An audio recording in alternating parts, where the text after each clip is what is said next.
Hello everyone, Shri IAS academy में आपका स्वागत है। जैसा कि आप जानते हैं कि श्री आईएएस एकेडमी ने लेट्स क्रैक प्रीलिम 2.0 नाम की सीरीज की शुरुआत की है, जिसके अंतर्गत हमारी कई सारी सब सीरीज चल रही हैं। उसी दिशा में ये हमारी let's crack Indian polity 2.0 series है। अपनी इस सीरीज में हमने ऑलरेडी डे 10 तक के इंपॉर्टेंट टॉपिक को कवर किया था। ये हमारा डे 11 है। अपने इस डे 11 में आज हम पंचायती राज व्यवस्था और स्थानीय निकाय के बारे में काफ़ी डिटेल में और काफ़ी गहनता पूर्वक टॉपिक को अध्ययन करेंगे। उम्मीद है कि आपको एक क्लास काफ़ी पसंद आएगी। तो बिना देरी के अपनी क्लास की शुरुआत करते हैं। चलिए शुरू करते हैं। जैसा कि आप जानते हैं कि हमने अपने पिछले पार्ट में डे 10 तक के इम्पॉर्टेंट टॉपिक को कवर किया था। उसके बाद ये हमारा डे 11 है। अपने डे इस 11 में हम देखेंगे कि पंचायती राज व्यवस्था क्या होती है और स्थानीय निकाय से संबंधित प्रोविजन क्या होते हैं। काफ़ी इंपॉर्टेंट टॉपिक है, खासतौर पे 2021 और 22 के प्रीलिम वाले बच्चों के लिए। और इससे न केवल डायरेक्ट क्वेश्चन आता है, बल्कि 1 से 2 क्वेश्चन कॉन्सेप्ट के बेस में आते हैं। तो जब आप इस पूरे टॉपिक को कवर कर लेंगे तो न केवल आपको पंचायती राज व्यवस्था से संबंधित कॉन्सेप्ट क्लियर हो जाएगा, बल्कि जो डायरेक्ट क्वेश्चन भी आते हैं उनको भी काफ़ी अच्छे से आप कवर कर पाएंगे। तो देखते हैं कि आज हमें पंचायती राज के संदर्भ में पृष्ठभूमि क्या है और इसको किस तरीके से कवर करने की आवश्यकता होती है। तो सबसे पहली बात यह है कि भारत में आखिरकार पंचायती राज व्यवस्था की शुरुआत कब से होती है। पहला प्रश्न तो दिमाग में यही आता है कि भारत में जो पंचायती राज व्यवस्था की शुरुआत थी, क्या वो लॉर्ड रिपन के टाइम पीरियड पे शुरू होती है या उसके पहले से भी भारत में पंचायतों के प्रोविजन की बात की गई है। तो आप में से कई सारे बच्चों ने जब एंशिएंट इंडिया पढ़ते हैं तो वहाँ पे चोला साम्राज्य को पढ़ते हैं। और चोला साम्राज्य की खास बात यही होती है कि उनका स्थानीय जो स्वशासन होता है वो काफ़ी इम्पॉर्टेंट रोल प्ले करता है। और उसके संदर्भ में आपको एक अभिलेख भी सुनने को मिलता है जिसमें उनके स्थानीय स्वशासन की जानकारी मिलती है। उस अभिलेख का नाम होता है उत्तर मेरू का अभिलेख। तो यानी कि अगर हम ये मोटे तौर पे कहें कि क्या भारत में जो स्थानीय स्वशासन है या कहें ग्राम स्वशासन है, उसकी संकल्पना अंग्रेजों ने दी, तो ऑप्शन गलत हो जाएगा, क्योंकि ये हमारे प्राचीन काल की धरोहर है। बस ये है कि उसका प्रारूप बस बदलता रहा है। उसी बदलते प्रारूप को देखते हुए आज़ाद भारत के उन युग निर्माताओं ने सोचा कि हम भी जब अपना कॉन्स्टिट्यूशन का गठन करेंगे तो देश में हम भी संवैधानिक स्थानीय स्वशासन की बात करेंगे। लेकिन संवैधानिक स्थानीय स्वशासन साकार हो पाता, इसको लेके कई सारे लोगों के मध्य में डिविडेंड था। मतलब कुछ लोग ये कहते थे स्थानीय स्वशासन वास्तव में पुरानी सामंती व्यवस्था का एक परिचायक है, जिसके संदर्भ में भीमराव अंबेडकर साहब का नाम प्रमुख आता है।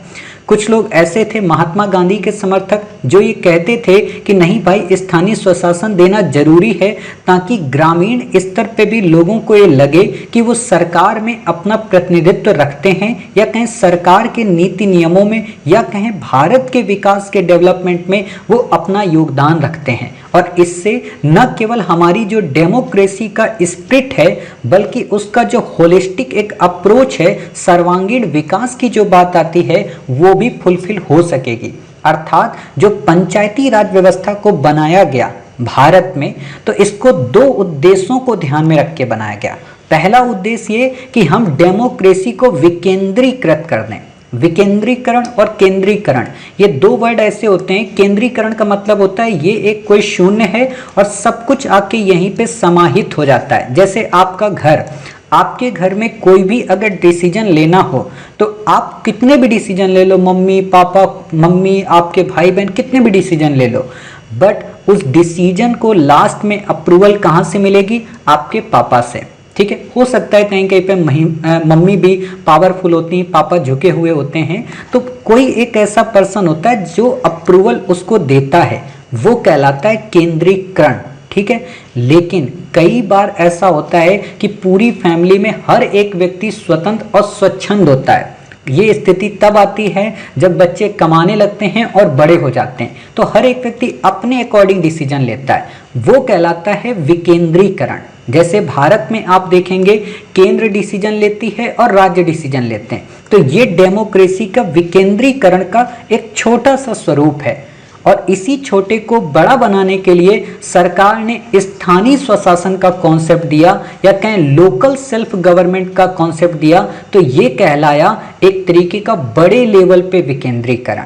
ठीक है, इतनी बातें आपको क्लियर हो गई कि स्थानीय स्वशासन का प्रमुख उद्देश्य होता है विकेंद्रीकृत लोकतंत्र को बढ़ावा देना। आपको 4 ऑप्शन देगा और उनमें एक लाइन ये वाली होगी। ठीक है, दूसरी जो बात मैंने आपको यहाँ पे बोली वो क्या, कि लोगों को पार्टिसिपेट करना डेमोक्रेसी में, अर्थात स्थानीय स्वशासन का जो दूसरा उद्देश्य है वो है सहभागिता लोकतंत्र को बढ़ावा देना, अर्थात पार्टिसिपेटरी डेमोक्रेसी को प्रमोट करना। इतनी बातें क्लियर हो गई। चलिए, इतनी ही बातें हमें यहाँ पे क्लियर करनी थी तो हमारा बेसिक कॉन्सेप्ट पूरी तरह से क्लियर हो जाएगा। हमने आपको ये सारे बेसिक कॉन्सेप्ट यहाँ पे पूरी तरह से कवर करा दिए। ठीक है, कि चोला टाइम पीरियड पे क्या था, रिपन के टाइम पीरियड पे क्या था, 1919 के अधिनियम में हमने थोड़ी और स्वतंत्रता प्रोवाइड की, खासतौर पे प्रांतों को लेके यहाँ पे द्वैत शासन के कॉन्सेप्ट की बात की गई।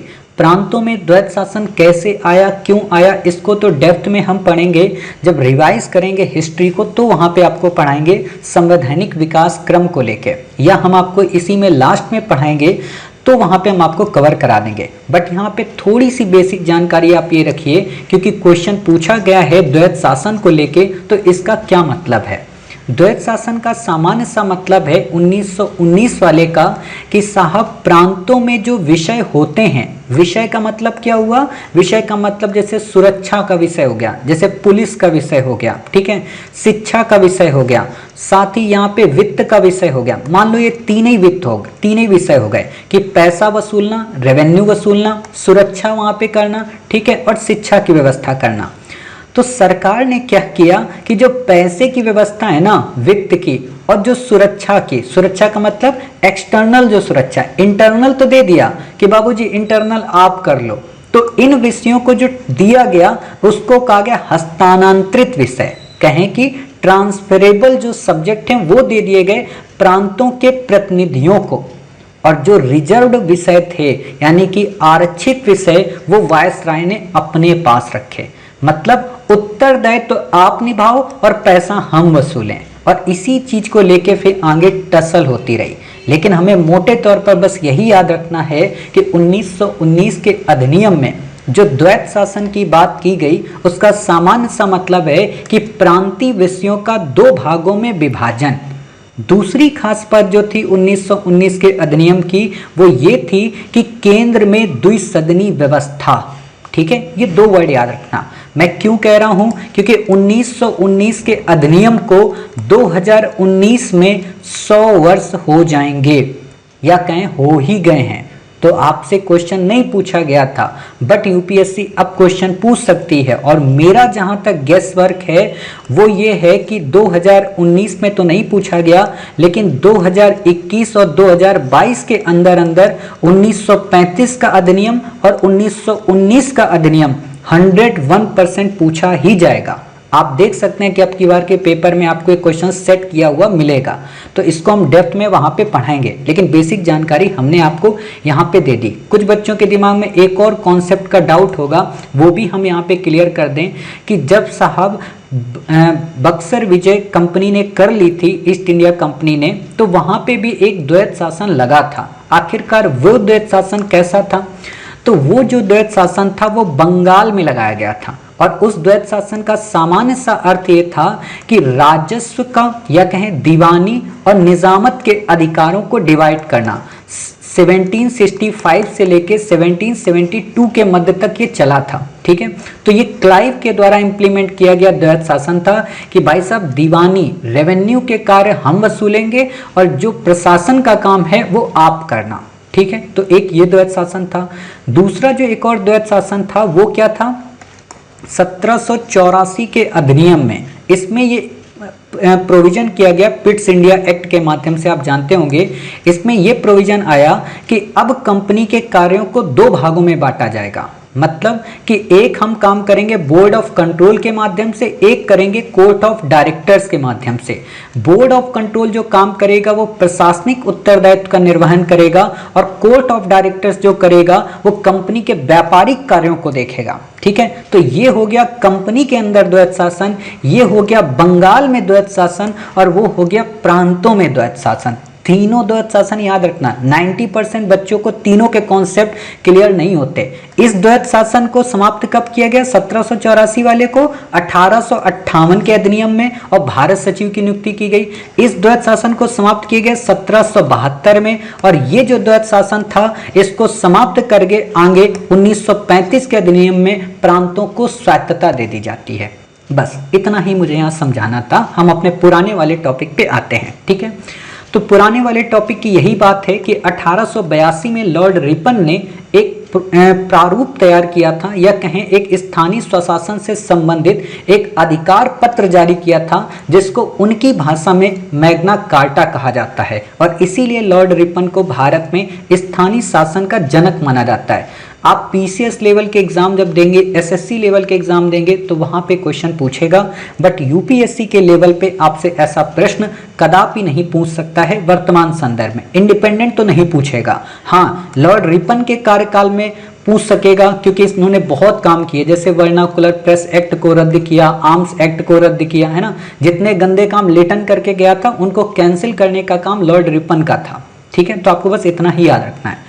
1919 के अधिनियम के बारे में मैंने आपको बता दिया, इससे ज़्यादा यहाँ पे सीखने की हमें ज़रूरत नहीं है। ठीक है, अब बात आती है वही जो मैंने डिबेट आपको अभी तक बताई कि भारत में स्थानीय स्वशासन को लेके कई सारे ऐसे लोग थे जो उसके पक्षधर थे और कई ऐसे लोग थे जो उसके विपक्ष में थे, और इसी पक्ष और विपक्ष के विवाद ने हमें 45 वर्षों तक स्थानीय स्वशासन को कॉन्स्टिट्यूशनलाइज दर्जा देने के लिए या उसकी बॉडी को संवैधानिक दर्जा देने के लिए 45 वर्षों का इंतजार करना पड़ा। लेकिन उस समय के भावी पंडित जवाहरलाल नेहरू और भी कई युग निर्माताओं ने ये कोशिश की कि क्यों ना अभी हम देश के अलग अलग क्षेत्रों में पंचायतों की स्थापना कर देते हैं। उसके विकास प्रक्रम को उसको मॉडिफाई करने के लिए हम कई समितियों का गठन करेंगे और वो फिर जैसा सुझाव देंगी, वो जैसा मॉडल हमें बताएंगी, वैसा मॉडल हम फिर आगे चल के इम्प्लीमेंट करेंगे।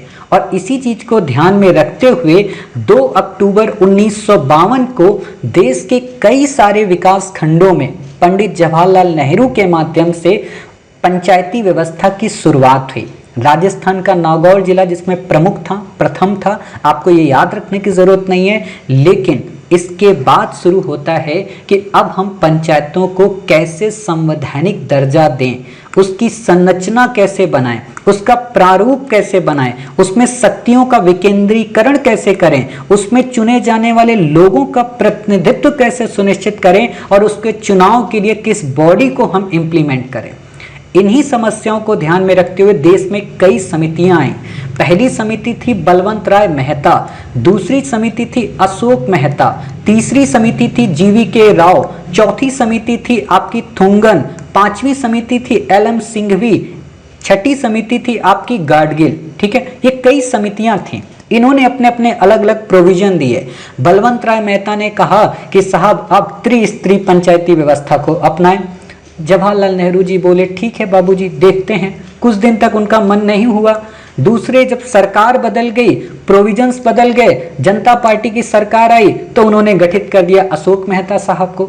अशोक मेहता साहब क्योंकि सरकार चेंज होकर आए थे तो उन्होंने सोचा कि अगर हमने भी बलवंत राय मेहता की बात कह दी तो हम फिर अशोक नहीं कहलाएंगे। तो उन्होंने कहा कि एक बात करो बाबूजी, जो बलवंत राय मेहता ने त्रिस्तरीय पंचायत की बात की है उसको कैंसिल कर दो और उसकी जगह पे 2 स्तरीय पंचायत की व्यवस्था को अपना लो। जनता पार्टी की सरकार के लोगों ने कहा कि अरे बाबूजी, कुछ ही दिन की हमारी सरकार है, फिर से इंदिरा गांधी जी आ जाएंगी और हमको दिक्कत हो जाएगी। तो जनता पार्टी की सरकार असमंजस में ही बनी रही और उसी असमंजस का फायदा उठाते हुए ही आगे चल के जीवी के राव समिति और थुंगन समिति और आगे चल के LM सिंघवी समिति ने कहा कि भाई साहब, हम जो बनाएंगे तुम्हारा और तुम्हारा दोनों का मिक्सअप करके एक बेहतरीन पैटर्न बनाएंगे। अर्थात जनसंख्या के आधार पे हम डिसाइड करेंगे कि कहां पे त्रिस्तरीय होगी और कहां पे द्विस्तरीय होगी। जनसंख्या के आधार पे डिसाइड करेंगे कि कहां हमें उसकी संरचना को किस तरीके से रखना है, और हम ये भी डिसाइड करेंगे कि अलग अलग स्टेट अपने यहाँ की लोकल गवर्नमेंट को किस तरीके से प्रतिनिधित्व देना चाहता है और किस तरीके से वो संस्थाओं को संचालित करना चाहता है। मतलब यहाँ पे राज्य विधानमंडलों को पावरफुल बनाया गया ताकि वो स्थानीय स्वशासन से संबंधित क्रियाओं को संपन्न कर सके।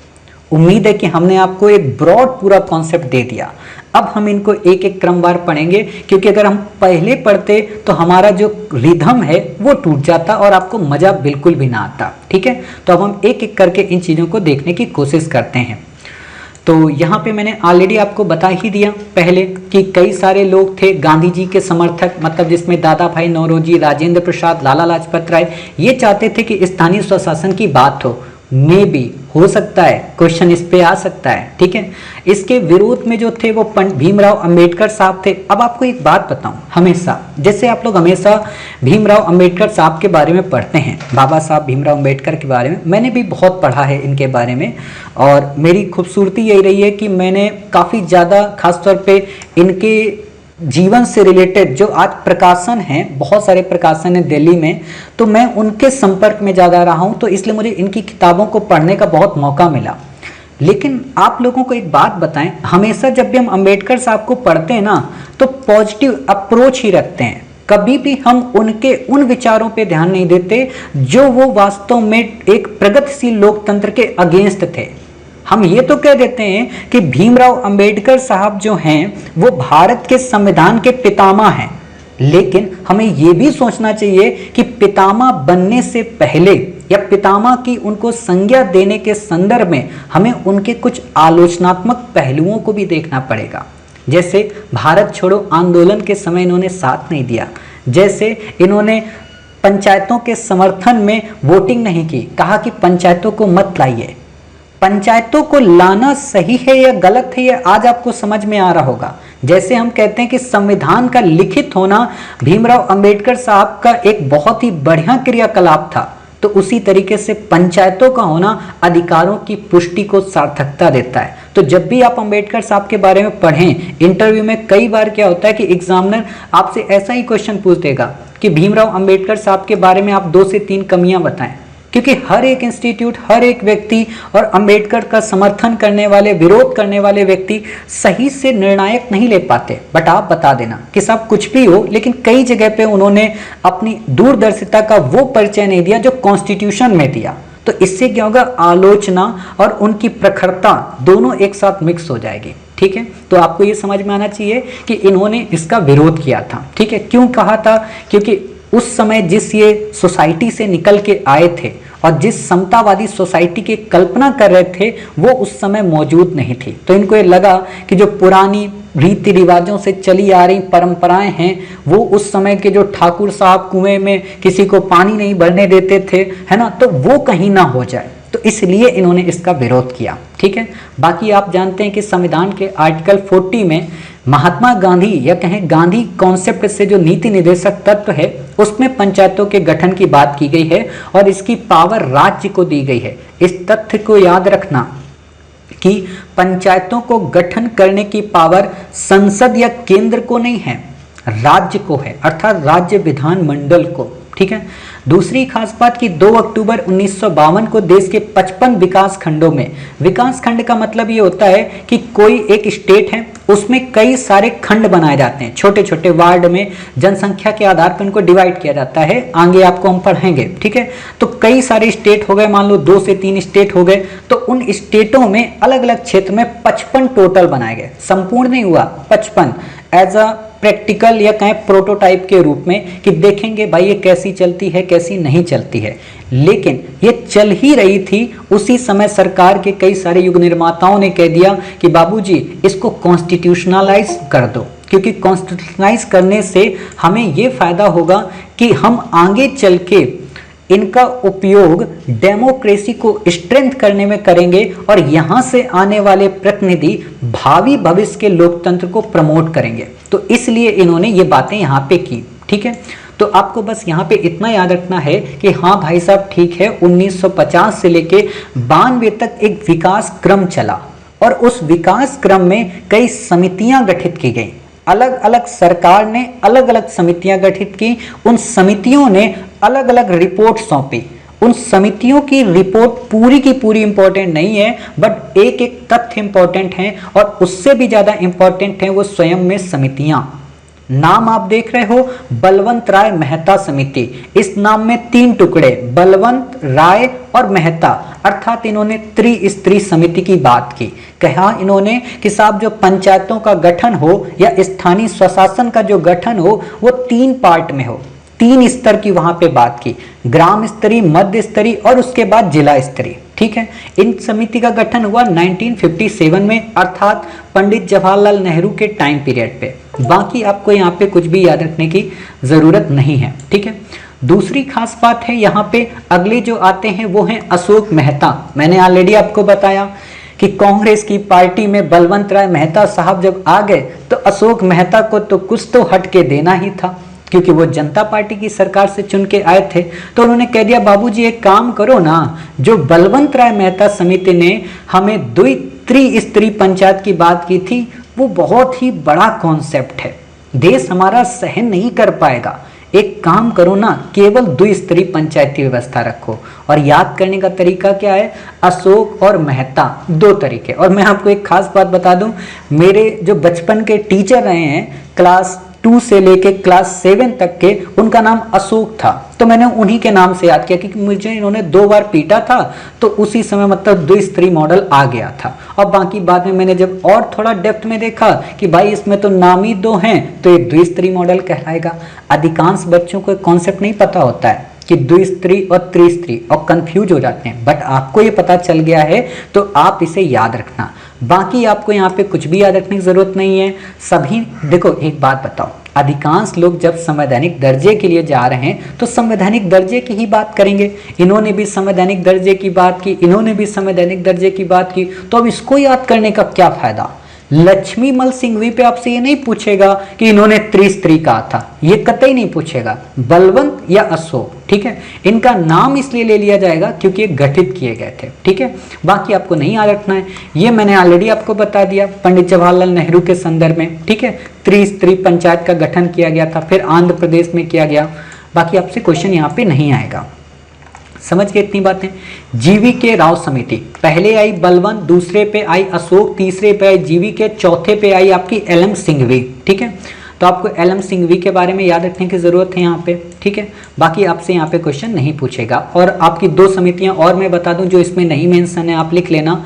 एक है थुंगन समिति और दूसरी है गाडगिल समिति। ठीक है, अब आपसे सिंपल सा एक क्वेश्चन पूछ सकता है ऐसे नॉर्मल तरीके से कि फजल अली आयोग, ठीक है, जीवीके राव पैनल या जीवीके राव समिति, है ना, बलवंत राय मेहता समिति, है ना, और आपको यहाँ पे एक और नाम दे देगा, कोई भी मान लो नाम दे सकता है कि आपको इंद्रजीत सेन, हाँ इंद्रजीत सेन गुप्ता समिति। तो आपसे पूछेगा इनमें कौन कौन सी, तो आप बता देना साहब बलवंत राय मेहता समिति है और जीवीके राव समिति है। ठीक है, अब यहाँ पे फजल अली आयोग हो नहीं सकता क्योंकि वो भाषाई राज्य से संबंधित है।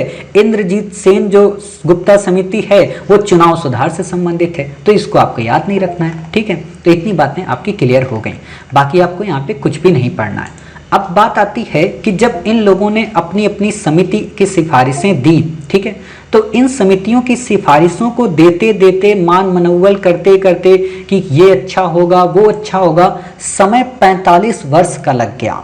और 45 वर्ष का जब समय लग गया तो वो दिन भी आ गया जब एक कॉन्स्टिट्यूशनल एक्ट अमेंड किया गया, अर्थात 73 कॉन्स्टिट्यूशनल अमेंडमेंट एक्ट प्रस्तुत किया गया और कहा गया कि भाई अब संविधान को संशोधित कर दो। अब वो दिन आ गया कि हम अपने यहाँ पंचायतों की व्यवस्था को, स्थानीय स्वशासन व्यवस्था को एक संवैधानिकता का दर्जा दे दें। और इसके लिए इन्होंने 2 काम किए। पहला काम ये किया कि इन्होंने संविधान में भाग 9 को ऐड किया। दूसरा काम जो इन्होंने किया वो क्या किया कि इन्होंने संविधान में 11वीं अनुसूची को जोड़ा। ठीक है, भाग 9 में पंचायतों की बात की गई, 11वीं अनुसूची में ग्राम पंचायतों या कहें कि ग्रामीण स्थानीय स्वशासन की बात की गई। ठीक है, नगरों के बारे में 12वीं समिति आती है या कहें 12वीं अनुसूची आती है, तो वो हम इसी के आगे पढ़ेंगे। इतनी बातें क्लियर हुई। आपसे एक क्वेश्चन और पूछा जा सकता है कि 73वां जो संविधान संशोधन अधिनियम है वो किसके टाइम पीरियड पे आया था? तो वो पीवी नरसिम्हा राव के टाइम पीरियड पे आया था। ठीक है, बाकी आपको यहाँ पे कुछ भी याद नहीं रखना है कि 24 अप्रैल को राष्ट्रीय पंचायत दिवस मनाया जाता है कि नहीं मनाया जाता है, आपको ये कुछ भी याद रखने की जरूरत नहीं है। ठीक है, इसके अलावा आपसे यहाँ पे क्वेश्चन नहीं पूछेगा कि मूल संविधान में भाग 9 के अंतर्गत पंचायती राज से संबंधित उपबंधों की चर्चा की गई है। ठीक है, उसी के बारे में यहाँ पे बातें हैं, बाकी आपको यहाँ पे याद नहीं रखना है। ठीक है, मैंने अच्छा शायद ये बोल दिया है कि 73वें संविधान संशोधन के द्वारा भारतीय संविधान में भाग 9 जोड़ा गया था। ठीक है, तो ये आपको याद रखना है, बाकी आपको यहाँ पे कुछ भी याद रखने की जरूरत नहीं, संवैधानिक दर्जा यहाँ पे मिल ही गया है। ठीक है, 11वीं अनुसूची मैंने आपको बता दी।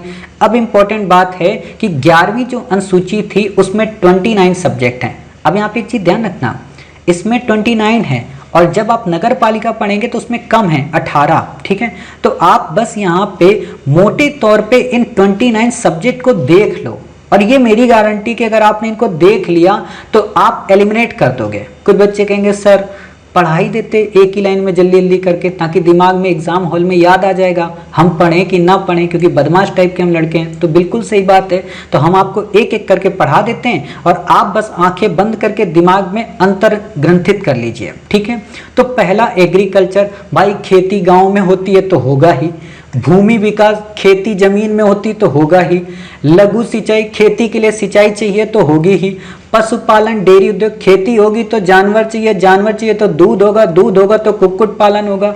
अब खेती करेंगे पानी भी लगाएंगे, सिंचाई भी करेंगे तो मछली भी पाल लेंगे, सामाजिक वानिकी भी कर लेंगे, चलो भाई थोड़ा बड़ा प्रोग्राम कर लें, छोटे छोटे वन उपजा लेंगे, उसके बाद छोटे छोटे उद्योग धंधे स्थापित कर देंगे और जब उद्योग धंधे आ जाएंगे तो कुटीर उद्योग बना लेंगे, कुटीर उद्योग बना लेंगे तो उसी कुटिया में रहने लगेंगे, मतलब ग्रामीण आवासन कर लेंगे। अब जब रहेंगे तो बाबूजी पीने के लिए पानी चाहिए, खाने के लिए ईंधन चाहिए ताकि हम भोजन बना सके, चारा चाहिए, बेचारा हमारा जानवर परेशान हो जाएगा।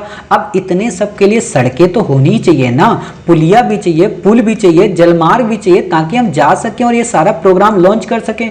रात में भी तो लाइट चाहिए ताकि उजाला बना रहे, जानवर बेचारा परेशान ना हो, गैया दूसरे से बातें कर सके रात में। अब जब लाइट चाहिए तो लाइट तो पानी से बनेगी नहीं अचानक, उसके लिए ऊर्जा का कोई स्रोत चाहिए। अपारंपरिक हो, मतलब अपारंपरिक का मतलब कि सौर ऊर्जा हो सकती है, गोबर गैस हो सकती है। ठीक है, जब ये सब होगा तो गरीबी अपने आप चली जाएगी, शिक्षा अपने आप आ जाएगी, टेक्नोलॉजी हम इम्प्रूवमेंट कर लेंगे और जब थोड़ा पढ़ेंगे तो और पढ़ लेंगे। पढ़ने के लिए फिर किताबें चाहिए, किताबें मिल जाएंगी तो मन होगा थोड़ा डांस ड्रामा हो जाए, बाजार लगने लगेंगे, खिलौने हम खरीदने लगेंगे। अब जब खिलौने खरीदेंगे तो फिर बीमार भी तो होंगे ना, बीमार होंगे तो परिवार का कल्याण भी करना होगा, महिला एवं बाल बच्चे भी होंगे उनको भी ध्यान में रखना होगा। ठीक है, और उनको ध्यान में रखने के बाद समाज का कल्याण हो जाएगा। कुछ लोग बूढ़े भी हो जाएंगे, उनका भी ख्याल रखेंगे और फिर जब ख्याल रखेंगे तो कैसे रखेंगे भाई, कुछ बहुत कहीं से बाहर भिक्षा मांग के भी तो मिल जाए। भारत सरकार ने कहा कि परेशान मत हो, हम आपको पीडीएस सिस्टम लागू कर देंगे। सामुदायिक अस्थियों का हम अनुरक्षण करेंगे। अस्थियों का मतलब जो एसेट्स हैं, एसेट्स का मतलब जैसे जलाशय बड़े बड़े, कुएं जैसे हो गए, बड़े बड़े पार्क हो गए, उनका हम संरक्षण करेंगे। याद हो गया ना, जिंदगी में नहीं भूल सकते हो आप। ठीक है, तो बस ऐसे आपको याद रखना होता है। खैर कोई बात नहीं, जब इतनी बातें हमने पढ़ ली तो आपसे जो क्वेश्चन पूछा जा सकता है, हाँ, आपसे जो क्वेश्चन पूछा जा सकता है वो ये पूछा जा सकता है कि साहब ठीक है 73वां संविधान संशोधन भी आ गया, हमने आपकी पूरी बात मान ली, लेकिन 73वें संविधान संशोधन के अंतर्गत क्या नया किया गया और क्या पुराना नहीं था? तो नया ये किया गया कि पहले जो होते थे ठाकुर साहब, है ना, आपने सूर्यवंशम मूवी देखी होगी, है ना, उसमें ठाकुर साहब ही हमेशा प्रधान बन जाते थे। ठीक, लेकिन अब कहा गया कि भाई साहब चाहे तुम ठाकुर हो, चाहे वैश्य हो, चाहे निम्न वर्ग के हो, चाहे महिला हो, चाहे पुरुष हो, कोई भी हो, अगर तुम्हारे अंदर 21 वर्ष की उम्र हो गई है तो आप भाई साहब चुनाव लड़ सकते हो, आप प्रधान बन सकते हो। मतलब ये अमेंडमेंट हुआ, अर्थात हर एक व्यक्ति को इलेक्ट किया जाने लगा। पहले हर एक व्यक्ति बाहुबली के माध्यम से, ताकत के माध्यम से, वंश परंपरा के माध्यम से उस पंचायत को, उस ग्रामीण स्तर को रेगुलेट करता था। जैसे आज भी आप लोग देखते होंगे खाप पंचायत, है ना, बड़ी अद्भुत पंचायत है अपने आप में। कुछ डिसीजंस में सही हो सकती है, लेकिन कईयों डिसीजन में तो बहुत ही खराब है। अगर आपने प्रेम कर लिया है तो फिर फांसी ही मिलेगी और गांव से बहिष्कार मिलेगा, बाकी कुछ हो ही नहीं सकता, है ना। तो ये खाप पंचायत क्या है, पुराने जमाने से वंश परंपरा चली आ रही, इसीलिए अम्बेडकर ने कहा था कि यह साफ सामंती व्यवस्था है। तो सरकार ने इस सामंती विचार को दूर किया और अंबेडकर साहब के द्वारा जो आक्षेप लगाया गया उसको दूर करने का प्रयत्न किया, और वही दूर करने का प्रयत्न 73वां संविधान संशोधन था। इसमें 3 स्तरों की बात की गई। अब आप एक बात बता सकते हो कि त्रिस्तरीय बात किसमें की गई थी, बलवंत राय मेहता में, लेकिन एक एक्सेप्शन भी रखा गया कि त्रिस्तरीय वहीं पे आएगी जहां पे इतनी जनसंख्या होनी चाहिए, और अगर वहां पे जनसंख्या इतनी नहीं है तो वहां पे केवल द्विस्तरीय ही लाएंगे। मतलब अशोक मेहता को भी नाराज नहीं किया, बोले भाई साहब कांग्रेस हो चाहे जनता पार्टी, दोनों की दोनों अपनी पार्टी, देश पहले रहेगा, है ना। तो वही प्रोविजन किया गया। आपसे सिंपल क्वेश्चन पूछता है यूपीएससी कि ग्राम सभा क्या होती है, तो आप बता सकते हैं साहब कि ग्राम सभा वास्तव में एक ऐसी सभा है जिसमें वहां के रहने वाले लोग, जितने भी सदस्य हैं, उनका नाम निर्वाचक नामावली या मतदाता सूची में शामिल है, तो कहा जाएगा कि वो ग्राम सभा है, ठीक है। और ये कई गांवों से मिलकर बनती है। आप देखे होंगे जैसे मेरा जो गांव है, ठीक है, उसमें 9 गांव आते हैं टोटल, उसमें 9 गांवों को शामिल किया जाता है जब भी पंचायत के चुनाव होते हैं। अब गूगल पे सर्च करके मत डालना कि वेयर इज 9 विलेज, है ना, ऐसा मत डालना। 9 गांवों को मिला के हमारे यहाँ ग्राम सभा बनती है। तो ऐसा ही आपके यहाँ भी होगा कि 3 गांव, 4 गांव, संख्या के आधार पे, ठीक है। तो उसको कहते हैं ग्राम सभा। और उसमें कौन शामिल होता है, जो निर्वाचक नामावली। निर्वाचक नामावली इतनी बड़ी बड़ी पर्चियां होती हैं, उसमें आपका नाम लिखा होगा, पापा का नाम, फलाने का नाम, मम्मी का नाम, पुल्लिंग स्त्रीलिंग। पहले मैं समझ ही नहीं पाता था, पू लिखा होता था और सा लिखा होता था, तो मैं सोचा था पू का मतलब क्या होता है। बाद में समझ में आया, अच्छा स्त्रीलिंग पुल्लिंग ये सब समझ में आया, है ना। तो उसी को बोलते हैं निर्वाचक नामावली। तो इतनी बातें आप समझ गए। एक बात यहाँ पे याद रखना जो इंपॉर्टेंट है वो ये कि ग्राम सभा कोई निर्वाचित निकाय ना होकर राज्यपाल द्वारा अधिसूचित गांव या गांवों का समूह होता है। अर्थात ग्राम सभा में ऐसा नहीं होता है कि इलेक्टेड मेंबर को शामिल किया जाता है केवल, बिल्कुल भी नहीं। इसमें सभी मेंबर को शामिल किया जाता है जो मतदाता सूची में है। यानी कि ये बड़ा कॉन्सेप्ट है, छोटा कॉन्सेप्ट नहीं। ग्राम प्रधान से इसकी तुलना मत करना ग्राम सभा की, ठीक है। तो इतनी बातें क्लियर हो गई। अब बात आती है पंचायत के बारे में। इसका अलग अलग जगह पे अलग अलग नाम है, कहीं पे कोई पंचायत रखता है, कहीं पे कोई कुछ नाम रखता है, ठीक है। अब यहाँ पे बात है अगला जो कॉन्सेप्ट पंचायतों के गठन को, जो मैंने अभी आपको बताया कि अगर 20 लाख से जनसंख्या अधिक है तो वहां पंचायतों के 3 स्तर होंगे, और अगर कम है तो वहां पे 2 होंगे। समझ गए। अब आप इससे अंदाजा लगा सकते हैं कि आपके गांव में 2 स्तरीय है कि 3 स्तरीय है, तो आप समझ जाएंगे कि हाँ आपके यहाँ जनसंख्या कितनी है, ठीक है। ग्राम स्तर पे राज्यपाल द्वारा अधिसूचित, मध्यवर्ती स्तर पे वैसे राज्य जिनकी जनसंख्या 20 लाख या उससे ऊपर हो, और जिला स्तर पे किसी राज्य द्वारा घोषित जिले की पंचायत, ठीक है। तो एक तो ये कॉन्सेप्ट आपको मिल गया। अब यहाँ पे हम एक एक को पहले बेसिक में देखेंगे और फिर इनको डिटेल में पढ़ेंगे। ग्राम स्तर पे जो होती है उस संरचना को कहते हैं ग्राम पंचायत। उसके अधिकारी को कहीं प्रधान बुलाया जाता है, कहीं मुखिया बुलाया जाता है, कहीं सरपंच बुलाया जाता है, कहीं लंबरदार बुलाया जाता है, अलग अलग नाम बुलाए जाते हैं, ठीक है। आप सोचोगे साहब लंबरदार क्यों बोल दिए? लंबरदार प्रभु इसलिए बोल दिए क्योंकि जब महालवाड़ी व्यवस्था आपने पढ़ी होगी तो वहां पे वर्ड यूज किया गया था, और नॉर्मली यही होता था कि गांव का मुखिया ही सब कुछ पैसा रेवेन्यू लेके जाता था। लगान मूवी आपने देखी होगी, तो वहां पे वास्तव में महालवाड़ी ही व्यवस्था थी, ठीक है। खास बात क्या है कि प्रत्यक्ष यानी कि राज्य के विधानमंडल द्वारा निर्धारित प्रक्रिया के अंतर्गत इनका निर्वाचन होता है, ठीक है। सदस्यों का निर्वाचन, इसके अध्यक्ष का यानी कि जो ग्राम प्रधान होता है, आप जानते हैं उनका प्रत्यक्ष रूप से होता है, ठीक है। खंड या ब्लॉक लेवल पे क्या है, क्षेत्र पंचायत, ठीक है। प्रमुख इसके अधिकारी होते हैं, अप्रत्यक्ष रूप से चुना जाता है। मैंने आपको बताया था क्या कि इनके सदस्यों को ग्राम सदस्यों के माध्यम से ये क्षेत्र पंचायत के लोगों को चुना जाता है। और जिला पंचायत के अध्यक्ष कैसे चुना जाता है, उसका सदस्यों के माध्यम से चुनाव होता है, अर्थात सदस्य प्रत्यक्ष रूप से चुने जाएंगे और उसका जो अध्यक्ष है वो इनडायरेक्टली चुना जाएगा, अप्रत्यक्ष रूप से, ठीक है। सदस्य प्रत्यक्ष, अध्यक्ष अप्रत्यक्ष, ये बातें आपको याद रखनी है। बाकी अभी हम आपको डिटेल में पढ़ा रहे हैं तो आपको चीजें और अच्छे से क्लियर हो जाएंगी। तो अब हम देखते हैं ग्राम पंचायत के बारे में बेसिक रूप से कि ग्राम पंचायत क्या है।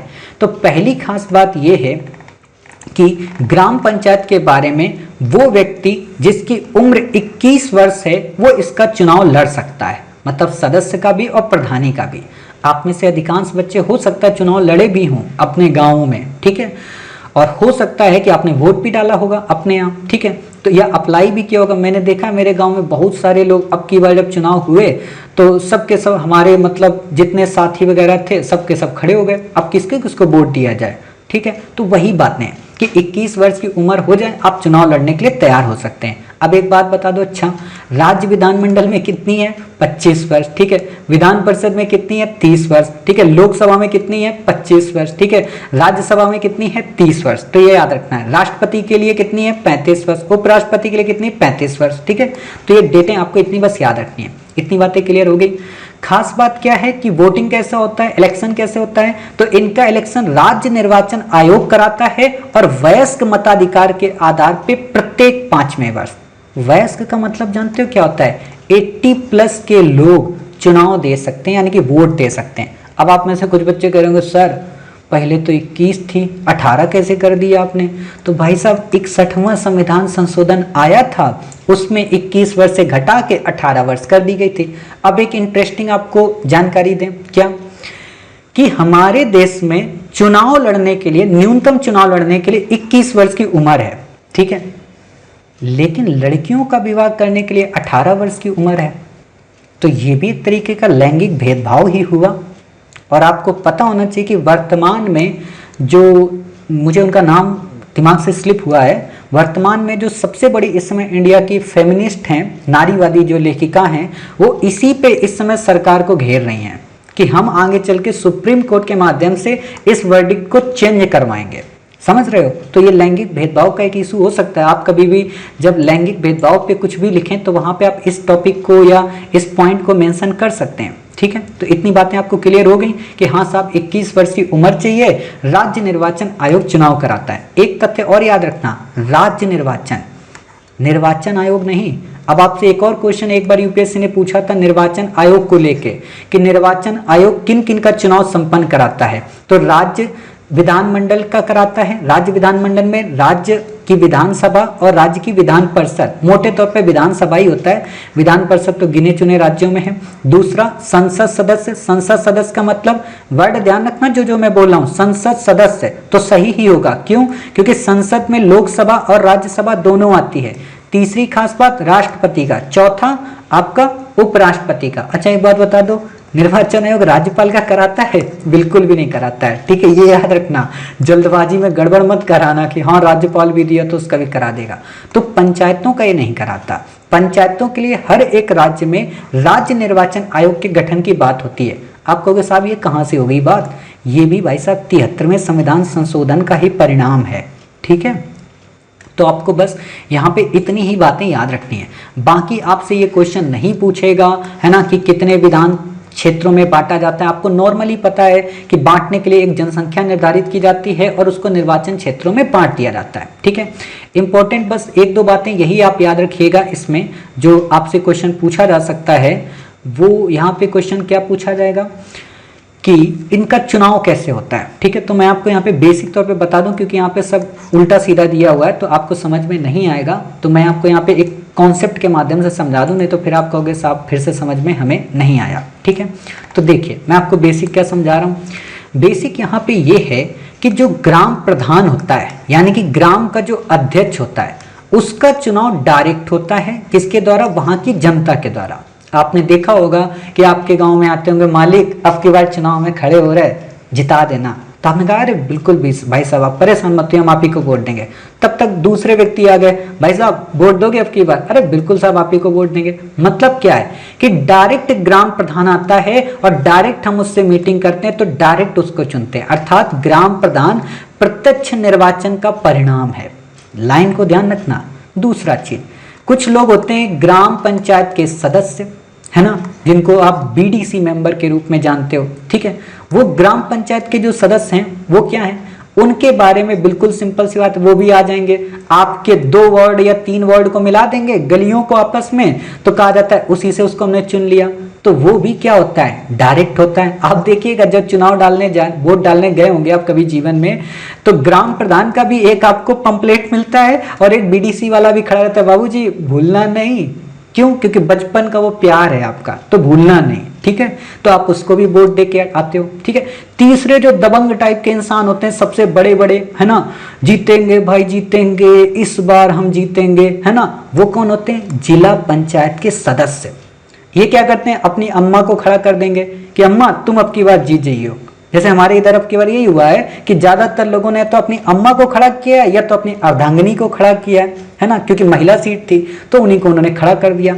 अब जब इनको खड़ा किया तो लोग भावुकता में आके इनको वोट दे दिए, लेकिन अम्मा सरकार नहीं चलाएंगे, सरकार उनके बेटे साहब चलाएंगे, और ना ही उनकी अर्धांगिनी चलाएंगे उनके पति देव, ठीक है। तो ये जो जिला पंचायत के सदस्य हैं ये भी डायरेक्ट चुने गए। अब ध्यान दिए, ग्राम प्रधान का अध्यक्ष जो हेड है वो डायरेक्ट, साथ ही ग्राम सभा के जो सदस्य हैं वो भी डायरेक्ट, और जो जिला पंचायत के सदस्य हैं वो भी डायरेक्ट। इतनी बातें क्लियर हुई। लेकिन जिला पंचायत का जो अध्यक्ष होगा वो इन सभी सदस्यों के द्वारा चुना जाएगा, ठीक है। और वो क्या होगा, इनडायरेक्ट, अप्रत्यक्ष चुनाव का परिणाम। इतनी बातें क्लियर हो गई। और यही जब ये ग्राम सभा के जो सदस्य होंगे ये चुनेंगे अपना ब्लॉक स्तर पे जिस अध्यक्ष को, वो भी क्या होगा, अप्रत्यक्ष रूप से। समझ गए? बस इतना ही समझाना था। अगर आपको क्वेश्चन में ये दे दे कि तीनों स्तर के सदस्यों का चुनाव प्रत्यक्ष रूप से होता है, तो बाबूजी सही बात है। तीनों स्तर के अध्यक्षों का चुनाव प्रत्यक्ष रूप से होता है, बाबूजी गलत बात है। क्यों? क्योंकि एक ही का यहाँ पे प्रत्यक्ष रूप से होता है, 2 का अप्रत्यक्ष रूप से होता है, ठीक है। बाकी एक बात और बता दें, एक्सेप्शन देखो एक बता दें, कुछ बच्चों के दिमाग में आएगा कि अरे नहीं सर जी हम तो इस जिले से आते हैं, वहां पे तो ऐसा हमारे गांव में कुछ भी नहीं है। तो ये राज्य भी डिसाइड करता है कि इन दोनों का चुनाव हम कैसे कराएंगे, ठीक है। ये राज्य के स्वविवेक पे भी डिपेंड करता है, राज्य विधानमंडल वहां का जैसा चाहता है फिर वैसे कराता है, लेकिन ये जो होगा ये डायरेक्ट होगा, ठीक है। तो इतनी बातें क्लियर हो गई। चलिए इतनी ही बातें बतानी थी, बाकी कार्यवार आपसे क्वेश्चन नहीं पूछेगा, आपको बस मोटे तौर पे पता होना चाहिए, ठीक है। अब यहाँ पे जो एक बात है वो क्या, वो बात है कि इनके चुनाव में आरक्षण की क्या व्यवस्था है। तो इनके चुनाव में जो आरक्षण की व्यवस्था है वो ये कि महिलाओं को कम से कम 1/3 सीट आरक्षित की जाएगी। जैसे हमारे यहाँ की बार महिला सीट ही आई थी तो महिलाओं को आरक्षण मिला था, ठीक है। दूसरी खास बात यह है कि अनुसूचित जातियों व जनजातियों के प्रत्येक पंचायत क्षेत्र में उनकी जनसंख्या के इस अनुपात में स्थान आरक्षित किए जाएंगे। इस लाइन को याद रखना, क्योंकि अभी जब हम आगे आपको पेशा अधिनियम पढ़ाएंगे तो वहां पे लाइन काफी इंपॉर्टेंट हो जाएगी, ठीक है। अभी यहाँ पे बस इतना ही समझना कि अनुसूचित जातियों एवं जनजातियों के लिए प्रत्येक पंचायत क्षेत्र में उनकी जनसंख्या के अनुपात में स्थान आरक्षित करेंगे, और उसमें भी महिलाओं के लिए कितना, 1/3, ठीक है। तो ये याद रखना 1/3। यहां गंदगी क्या करेगा यूपीएससी, 2/3 या दे देगा आधा, तो याद रखना 1/3, है ना, इसको दिमाग में छाप लो। और एक बात और बताएं, यूपीएससी में आधा बहुत रेयर है, चाहे आप साधारण विधेयक विशेष बहुमत कहीं पे भी पढ़ेंगे, महाभियोग भी पढ़ेंगे ना, कहीं पे भी 150 नहीं आता है, 150 या तो प्लस आएगा, है ना। आधे राज्य विधानमंडलों के समर्थन में जब आप पढ़ते हैं तो बस वहीं आएगा, नहीं तो हर जगह पे 2/3, 1/3, 1/10 ऐसा ही कॉन्सेप्ट है, तो भूलना मत, ठीक है। तो ये बातें आपकी क्लियर हो गई। बाकी आपको यहाँ पे कुछ भी याद रखने की जरूरत नहीं है, ठीक है। इंपॉर्टेंट बात है कि वर्तमान में बिहार, उत्तराखंड, मध्य प्रदेश, हिमाचल आदि राज्यों में पंचायती राज संस्थाओं में महिलाओं को 50% आरक्षण प्राप्त है, मतलब ये काफी प्रगतिशील राज्य हैं, तो ये लोग महिलाओं को 50% आरक्षण दिए, जबकि बात कितनी हुई है, 1/3 यानी कि 1/3 अर्थात 33% आरक्षण की। लेकिन ये लोग महानुभाव हैं, 17% और एक्स्ट्रा दे दिए ताकि नारी शक्ति जागेगी, 21वीं सदी नारी सदी, है ना, जान सकते हो। लेकिन एक बात बताएं, इनकी 21वीं सदी और नारी सदी का नारा ना जब संसद में आता है तो बिल्कुल फ्यूज हो जाता है, वहां पे भी बात नहीं करते। वो बेचारा 108वां संविधान जो लाया गया था बिल अभी भी पड़ा हुआ है, कोई उस पर ध्यान ही नहीं दे रहा है। तो कभी हम उस पर ध्यान देंगे और फिर आपको बताएंगे, समझ गए। बात आती है राज्य वित्त आयोग के बारे में। आपसे क्वेश्चन तो नहीं पूछेगा, बस इतना ही पूछा जा सकता है कि राज्य वित्त आयोग का जो गठन है वो राज्यपाल के द्वारा प्रत्येक 5 वर्ष में किया जाता है। और आपको एक बात बता दें, 2021 और 2022 के लिए मुझे जहां तक पूरा अनुमान और पूरा विश्वास है और पूरा गेसवर्क है, तो 2021 में ही साहब एनके सिंह की अध्यक्षता वाला 15वें वित्त आयोग पे क्वेश्चन आएगा। और आपको जानकर खुशी होनी चाहिए कि हमने फरवरी के अपने माह के 2021 के करंट अफेयर्स में पूरी रिपोर्ट, क्या सिफारिशें दी और क्या डिफरेंस था 14वें वित्त आयोग से, कवर करा दिया है। तो इसलिए मिस मत करना, मिस करोगे 2.5 नंबर 2 नंबर का क्वेश्चन गलत हो जाएगा, ठीक है, तो मिस मत करना। राज्य वित्त आयोग का मुख्य कार्य क्या है? वित्तीय स्थिति की समीक्षा करना और इसके द्वारा सौंपी गई रिपोर्ट को राज्य विधानमंडल में रखवाना। बाकी आपसे क्वेश्चन नहीं पूछेगा।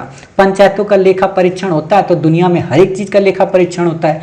आप भी अपने घर से चमन्नी लेते हो तो उसको रिटर्न में आके बताना पड़ता है कि चमन्नी कहाँ खर्चा किए, कहीं देवी जी को तो नहीं दे आए कि हाँ साहब ये लो आप अपने लिए हेयर बैंड ले आना। ऐसा तो करने के लिए नहीं देंगे पापा जी, ठीक है।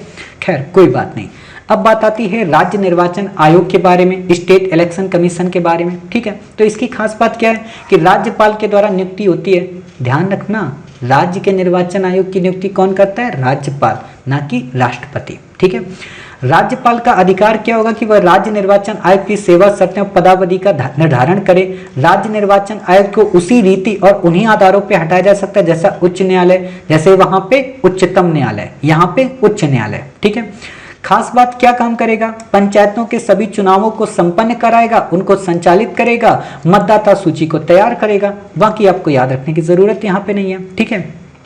इतनी बातें क्लियर हो गई। चलिए, इतनी बातें जब क्लियर हो गई तो बाकी यहाँ पे जो मोटे मोटे पॉइंट थे, ग्राम सभा का गठन करना 73वें संविधान संशोधन के अंतर्गत, पंचायतों के गठन की त्रिस्तरीय व्यवस्था, खासतौर पे वहाँ जहाँ 20 लाख से मतलब अधिक जनसंख्या है, ठीक है, वहाँ पे त्रिस्तरीय, कम है तो वहाँ पे द्विस्तरीय, पंचायतों के प्रत्येक स्तर पे सभी सीटों के लिए प्रत्यक्ष चुनाव, ठीक है, मध्यवर्ती व जिला स्तर के अध्यक्षों के लिए अप्रत्यक्ष चुनाव। अब आपको क्लियर हो रहा है ना दोनों चीजें कि अप्रत्यक्ष कहाँ प्रत्यक्ष कहाँ, तो इतनी बातें याद रखना है। 5 वर्ष में वित्त आयोग आएगा, 21 वर्ष की उम्र होनी चाहिए, 5 वर्ष का कार्यकाल। अब यहाँ पे एक कॉन्सेप्ट और आता है। क्या कॉन्सेप्ट आता है? एक कॉन्सेप्ट आता है ये कि साहब अगर 5 वर्ष के लिए हमने पंचायतों का गठन किया, और आप जानते हो पंचायत का चुनाव भाई साहब जाति, बिरादरी, नाम, मोहल्लेबाजी, हर एक चीज का परिणाम होता है। मतलब युद्ध स्तर का ये चुनाव होता है। जितना तो लोकसभा विधानसभा में नहीं होता उतना ज्यादा लड़ाई इसमें होती है, क्योंकि फलाने की देवी जी का फलाने के देवता के साथ में डिस्टर्बेंस आ जाता है कि वो मोहल्ले वाली देवी जी उनको वोट दिए, हमको नहीं दी हैं, ठीक है। तो इसमें यही दिक्कत आती है कि कभी कभी पंचायत के प्रधान को मरवा दिया जाता है बीच ही में। तो जब बीच में मरवा दिया गया, मान लो 6 महीने हुए अभी पंचायत के चुनाव के हुए और 6 महीने में ही उनका देहांत करवा दिया गया, तो निर्वाचन आयोग जो होगा ना राज्य वाला, वो कहेगा ठीक है बेटा, तुम भी होशियार हम भी होशियार, एक काम करेंगे, 6 महीने वाला जो खत्म हुआ टाइम पीरियड, मतलब 60 महीने के टाइम पीरियड में 6 महीने तो भाई साहब हो गए, यानी कि 54, 1 महीना हमें चुनाव का टाइम और लगेगा। तो अगला जो सरकार चलेगी वो केवल 53 से 50 महीने ही चलेगी। ऐसा नहीं है कि आप हर 6 महीने में किसी को टपकाते रहो और हम हर 6 महीने में फिर नया चुनाव कराते रहें और जो नई सरकार गठित हो पूरे टाइम पीरियड पे चले। ऐसा नहीं हो सकता। मतलब कि चुनाव में अगर विघटन हो जाता है, चुनी हुई पंचायत का चुनाव अगर विघटित हो जाता है, वो सरकार गिर जाती है या वहां का प्रधान का देहांत हो जाता है, तो नई जो गठित की जाएगी वो पूरे टाइम पीरियड के लिए नहीं होगी, केवल शेष टाइम पीरियड के लिए होगी, सिवाय एक शर्त के, अगर चुनाव के लिए 6 महीने से कम का समय बचा हो तो। मतलब अगर यही स्थिति 54 महीने पे हो और 55वें महीने पे अगर आपने मार दिया तो क्या होगा? फिर कोई दिक्कत नहीं है, फिर साहब जो चुनाव होगा और उसमें जो सरकार चुनी जाएगी वो अगले 60 महीने के लिए होगी। समझ गए? नहीं समझे हो इस वीडियो को यहीं पे पॉज करो और फिर से रिमाइंड करना, तब चीजें आपको समझ में आ जाएंगी। हालांकि ऑनलाइन जो क्लास कर रहे हैं वो पॉज नहीं कर सकते हैं, खाम का करना भी मत, उनको दिक्कत हो जाएगी। आप इस कॉन्सेप्ट को तब समझना जब आप वीडियो रिकॉर्डिंग आपकी मिल जाएगी यूट्यूब पे, ठीक है, तब आप करना, नहीं तो ऐसे करोगे तो आपको दिक्कत आ जाएगी। इतनी बातें क्लियर हो गई? चलिए, इससे ज़्यादा हमें यहाँ पे पढ़ने की आवश्यकता है नहीं। आरक्षण के बारे में मैंने ऑलरेडी आपको बता दिया।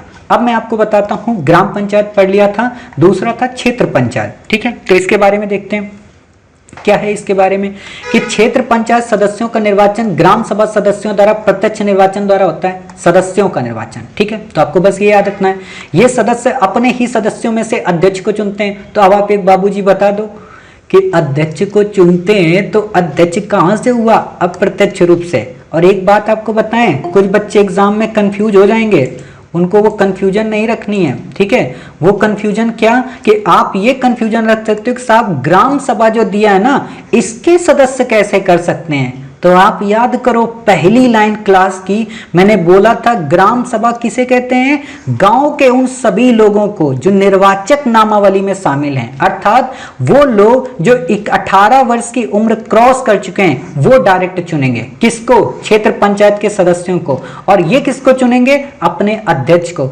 मतलब इनडायरेक्ट, ठीक है। यही याद रखना था। 5 वर्ष का इनका भी टाइम पीरियड होता है। बाकी आपको यहाँ पे कुछ भी याद रखने की जरूरत नहीं है, आपको अच्छे से पता है, ये पढ़ लेना, ठीक है। हम पीडीएफ आपको शेयर कर देंगे, इनके कार्य क्या है, क्या कार्य नहीं है। कार्य बस वही पूछेगा जो 29 विषय हैं, बाकी आपसे क्वेश्चन नहीं पूछेगा, ठीक है। तो आपको याद रखने की जरूरत नहीं है, ठीक। अब बात आती है जिला पंचायत या जिला परिषद के बारे में। इसमें भी ज्यादा मुझे समझाने की तो जरूरत है नहीं, आपको अच्छे से पता है, ठीक है। लेकिन बेसिक में कुछ पॉइंट और जान लेना। क्या? कि पंचायती राज व्यवस्था के अंतर्गत ये सबसे बड़ा निकाय है, आप देखोगे, इसीलिए इसमें कार का रैला चलता है, पूरा बड़े बड़े बाहुबली टाइप के नेता। और अब की बार तो हद हो गई, उत्तर प्रदेश के चुनाव जब हुए जिला पंचायत के सदस्य को लेके, तो उसमें नारा क्या चल रहा था? मोदी है तो मुमकिन है, जीतेगा भाई जीतेगा, मोदी जीतेगा। अरे भाई, डेवलपमेंट तुम्हें नीचे करना है आके, मोदी को तब जिताना ना जब विधानसभा का चुनाव आए, अभी तो अपना करो वहां पे, है ना। तो ये चीज ध्यान रखने वाली बात है, क्योंकि अब हमारे यहाँ जब हम आपको मेंस टॉपिक पढ़ाएंगे और मेंस में पंचायती राज व्यवस्था की प्रासंगिकता को पढ़ाएंगे और उस पर रिफॉर्म को बताएंगे, तो वहां पे हम आपको यही सारे मौलिक पॉइंट बताएंगे। एक बात आपको बता दें, आप लोग ये समझते हो ना कि किताबी कीड़ा बनना बहुत अच्छी चीज है, बहुत ही मूर्खता का परिचायक है।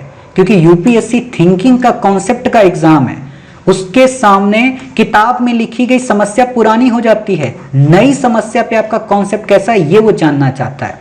और इसके बारे में आपको रोज सोचना पड़ेगा, रोज की घटनाओं को देखना पड़ेगा कि अच्छा आपकी बार पंचायत में जय श्री राम के नारे लगे थे, मतलब अब ये जो पंचायत का चुनाव है ना, इसमें राजनीतिक पटाक्षेप देखने को मिल रहा है, तो राजनीतिक पटाक्षेप को रोकना चाहिए। एक ये पॉइंट मिल गया। अब ये पॉइंट किसी बुक में नहीं मिलेगा आपको, क्योंकि आपका थिंकिंग है, और इसी पे एग्जामिनर आपको 2 नंबर अतिरिक्त देगा, जो कि नॉर्मल किसी को नहीं देगा। तो ये हम आपको सिखा देंगे। 12 अक्टूबर से जो शुरू होगा ना 10,000 आंसर राइटिंग क्लासेस का, वहां पे सब हो जाएगा, निश्चिंत रहिए। अभी सिर्फ प्रीलिम पे फोकस करिए, ठीक है। क्या खास बात है? सबसे बड़ा निकाय है जिसकी जनसंख्या 50,000 तक होती है, ठीक है। जिला परिषद में न्यूनतम 50 सदस्य तथा अधिकतम 75 सदस्य हो सकते हैं। मतलब कि जो मोटा मोटा होता है ना 50 और 75, अब ऐसा नहीं होगा। अच्छा एक बात और बताएं आपको कि जो जिला पंचायत का जो सदस्य होता है ना, इसके बारे में कॉन्स्टिट्यूंसी काफी बड़ी होती है, तो इसलिए इसमें इतने ही ज्यादा इससे ज्यादा मेंबर नहीं रखे जा सकते, ठीक है। जिला परिषद के सदस्य प्रत्यक्ष निर्वाचित होते हैं एवं अध्यक्ष अप्रत्यक्ष। ये लाइन याद रखना, कॉन्सेप्ट क्लियर है आपका, ज्यादा सोचने की जरूरत नहीं है। चलो ठीक है। निर्वाचित सदस्यों की संख्या जिलाधिकारी द्वारा निश्चित की जाती है, मतलब आपके द्वारा। सोचो वो सौभाग्य का दिन बहुत जल्द आने वाला है जब आप ये टॉपिक पढ़ नहीं रहे होगे, आप उनको अप्रूवल दे रहे होगे, भाई इसीलिए कलेक्टर बने थे, जानती हो कितनी मेहनत की थी इसके लिए। ये कॉन्सेप्ट लाओ, मतलब यहां से ऐसा चीज सीखा करो भाई, आप अप्रूवल दे रहे होगे अपने ही पड़ोस के किसी गांव के प्रधान को, उसके जिला पंचायत के सदस्य को, है ना, कितना अच्छी चीज होगी। आपका साइन इतिहास लिखेगा आगे चल के, तो इसलिए मेहनत करते रहो, बहुत जल्द आप इतिहास लिखोगे अपने आप में, ठीक है। जिले के सभी पंचायत समितियों के प्रमुख, लोकसभा सांसद तथा राज्य विधानमंडल के सदस्य इसके भी सदस्य होते हैं। मतलब कि जो ये जिला परिषद बनाई जाती है, सिंपल सी बात है, एक बात बताओ, जिले में डेवलपमेंट लाना है, ऐसा तो है नहीं कि आपके यहाँ का लोकसभा से चुन कर गया जो प्रतिनिधि है, आपके यहाँ से राज्य विधायिका में गया प्रतिनिधि है, वो बोलेगा बाबूजी ये हमारा काम नहीं है, ये जिला पंचायत के सदस्य का काम है, सड़क बनवाना उसका काम है। कलेक्टर बोलेगा पगला गए हो क्या, तुमको भी तो सांसद आदर्श ग्राम योजना के अंतर्गत गोद लेने की बात मिली है, तुमको भी तो एमपी लेट्स के अंतर्गत पैसा मिलता है, तो उसी गांव और उसी जिले के डेवलपमेंट में क्यों नहीं लगा रहे हो। तो इसके लिए परिषद में इन दोनों सदस्यों का शामिल होना अनिवार्य हो जाता है, ताकि उस गांव का कॉम्प्रिहेंसिव ढंग से उसका डेवलपमेंट किया जा सके। समझ गए। तो परिषद में ये मेंबर होते हैं। इतनी बातें क्लियर हो गई। चलिए अब बात आती है इसका कार्यकाल, बताने की जरूरत ही नहीं, 5 वर्ष पहले बेचारा टपका दिया जाए तो कोई बात ही नहीं है ना, सिंपल साहब आप नहीं बोलोगे, कभी नहीं बोलोगे, ठीक है। तो इतनी बातें क्लियर हो गई। चलिए इतनी बातें जब क्लियर हो गई, मतलब इतना डेवलपमेंट का काम सब हो गया, सरकार ने ग्राम स्तर पे, क्षेत्र स्तर पे, पंचायत स्तर पे सब कुछ गठित कर दिया, 20 लाख की कंडीशन भी लगा दी, लेकिन एक ऐसा तबका था, एक ऐसा क्षेत्र था जहां पे अभी ये प्रोविजन इंप्लीमेंट नहीं हो पाए थे, और सरकार से कहा भी गया था कि प्रभु जब हमारा 73वां संविधान संशोधन आ गया है तो आप अनुसूचित जनजाति क्षेत्रों के बारे में भी तो कुछ सोच लीजिए। आपने अनुसूचित जाति और जनजातियों के लिए आरक्षण की तो बात कर दी, बट जहां पे केवल अनुसूचित जनजाति के ही लोग हैं उनके लिए भी तो कुछ स्पेशल प्रोविजन कीजिए। लोगों ने कहा कि उनके ऊपर क्या प्रोविजन करें, क्यों करें, वो भी तो भारत का एक हिस्सा हैं, उनको भी इसी के तरह नॉर्मल कानून के अंतर्गत इंप्लीमेंट कराते हैं, उनको ज़्यादा हम स्टेटस मेंटेन करने के लिए क्यों कहते हैं। लोगों ने कहा ना ना भाई ये गलत बात है, फिर तो आप अंग्रेज हो गए। अगर आपने यही नियम कानून सेम टू सेम अनुसूचित जनजाति क्षेत्रों में इंप्लीमेंट कर दिए तो उनकी जो लोकल लैंग्वेज है, उनका जो लोकल कल्चर है, उनके जो लोकल लघु वनो उपज हैं, उनके जो लोकल रिलीजन प्रैक्टिस हैं, वो सबकी सब समाप्त हो जाएंगे, वो दिक्कत में आ जाएंगे, वो एक तरीके से डेवलपमेंट के उस दुष्चक्र में फंस जाएंगे और उनको अपनी ही जगह से निर्वासित होना पड़ जाएगा और वो दर दर भटकने लगेंगे, जिससे इंडिया की जो डाइवर्सिटी है वो पूरी तरह डिवाइड हो जाएगी। तो अतः इंडिया की डाइवर्सिटी को यूनिटी में बनाए रखने के लिए और इंडिया को अतुल्य भारत का कॉन्सेप्ट देने के लिए उनके पास भी हम डेमोक्रेसी की स्पिरिट को ले जाएं, बशर्ते उनका कल्चर भी सेफ बना रहे। अर्थात ये एक तरीके से आप ऐसे समझो जैसे एक कुम्हार जब मिट्टी के घड़े को बनाता है तो पीछे से हाथ भी लगाए रखता है कि फूटे ना।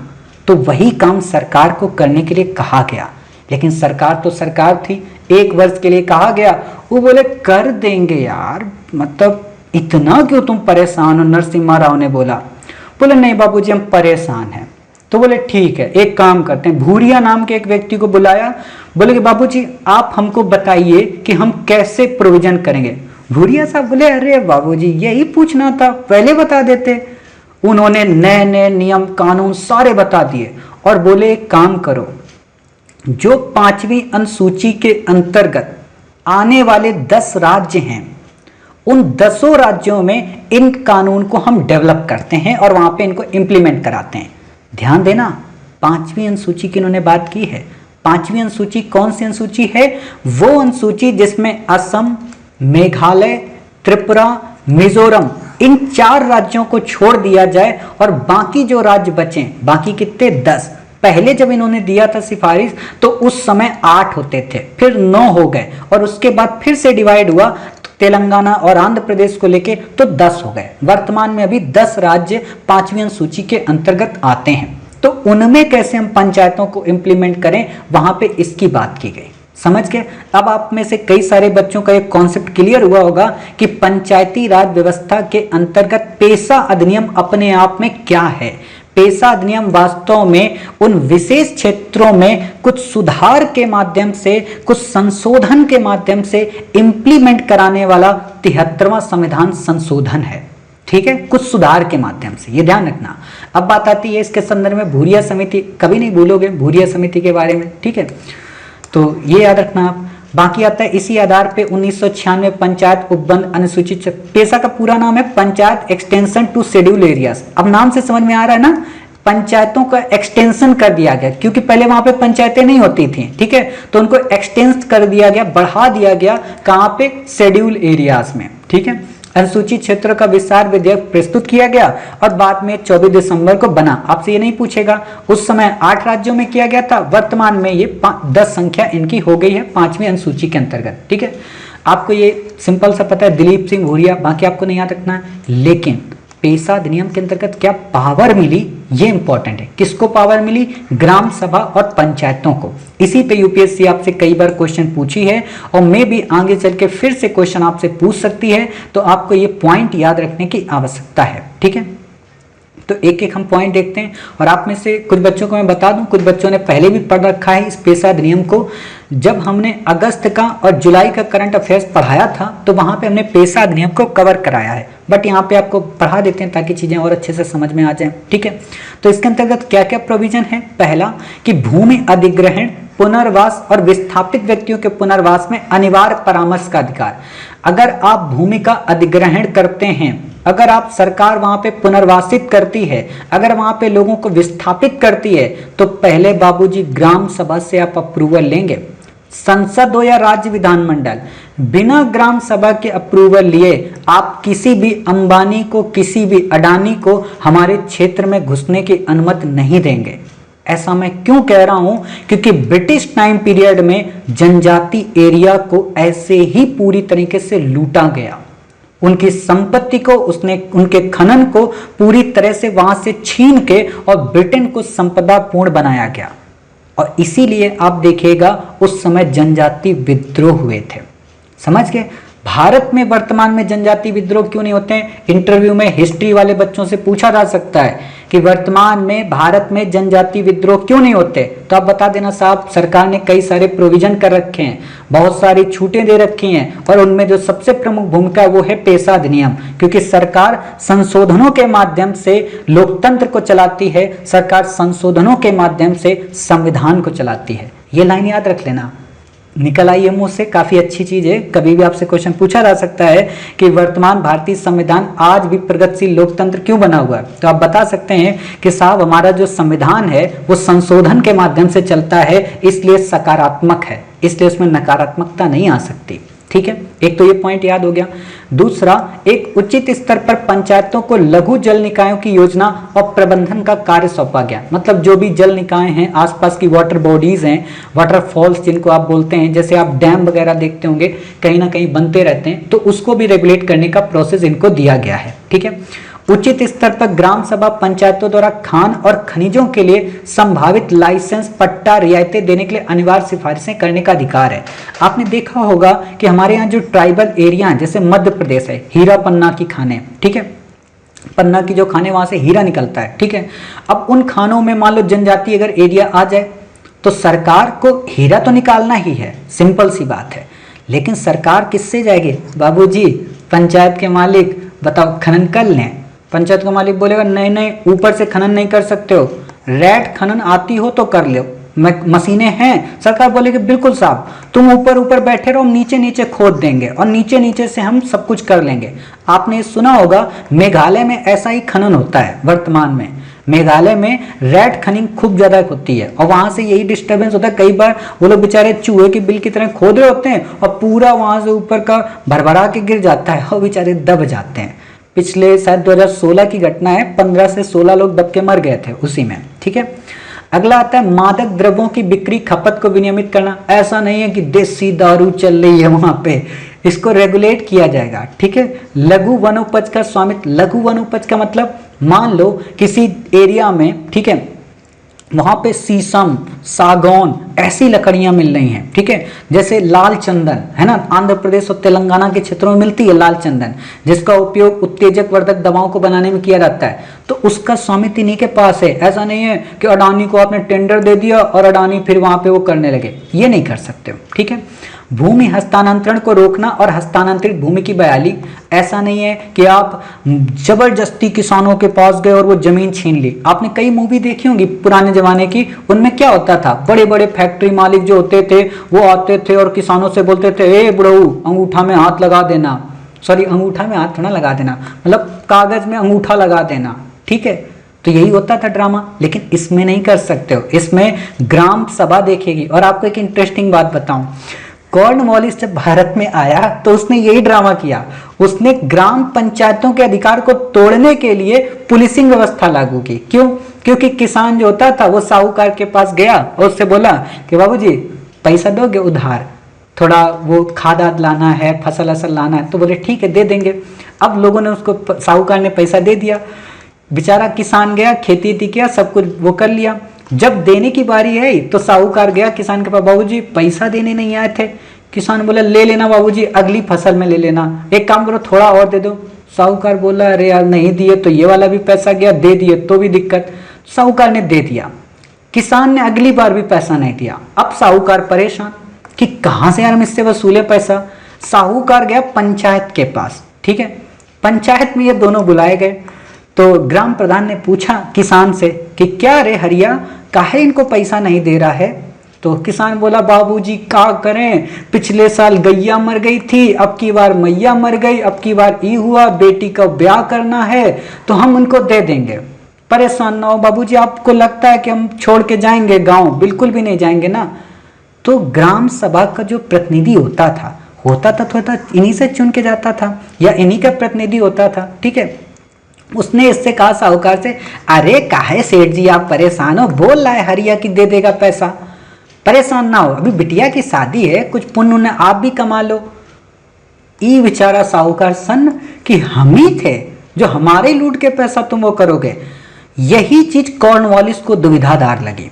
कॉर्नवालिस ने इसी चीज को तोड़ने के लिए पंचायतों को तोड़ दिया और पुलिस का गठन कर दिया। क्यों? क्योंकि अब ये जो साहूकार है ये पुलिस के पास जाएगा, चार लठैत को लेके किसान के पास, और या तो किसान का घर गिरवी रख लेगा या किसान के बैलों को ले जाएगा और या किसान के खेत पे कब्जा कर लेगा। और जब ग्राम सभा का अधिकार समाप्त हो जाएगा तो ग्राम सभा कौन होती? साहूकार को रोकने वाली, टोकने वाली।